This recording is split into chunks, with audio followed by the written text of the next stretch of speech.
What an experience flying a T2 to help make a decision on my next purchase. As I was talking with Ryan Voight, who was selling his beautiful T2, he first suggested the conservative approach, that would be to go from a Sport 2 to a U2. But I let him know that I was quite interested in his T2. After a long discussion, I decided that a U2 would be the way to go. Ryan sensed my unsure decision and said, "You know, I want you to be sure that your next purchase is really what you want." So we set up the day that would be docile conditions, and I flew his T2. I was surprised that Ryan was so knowledgeable about how I would do. He explained that I would launch well and fly it well, but you really need to do everything perfect when landing. Keep in mind that the conditions here were ideal.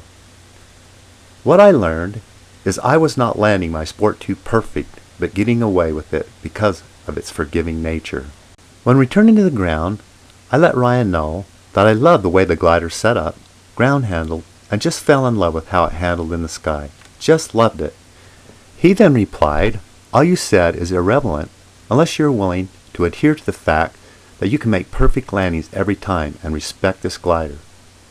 The conditions today were the best they can be and the most forgiving. So when you have less than favorable conditions, you need to be on your game." After landing the T2, I replied that what he was saying made a lot of sense and did not want to take the risk. I have always had a lot of respect for Ryan's knowledge of this sport. Though he really would like to sell the glider, he cared more about me and my safety. My respect for him has grown. Ryan is certainly very knowledgeable.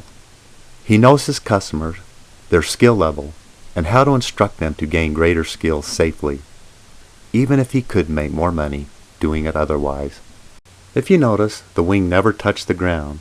I did all I could not to let it touch. I had 3 shots at the landings in great conditions and decided I need to practice. And a T2 is not the glider to practice on.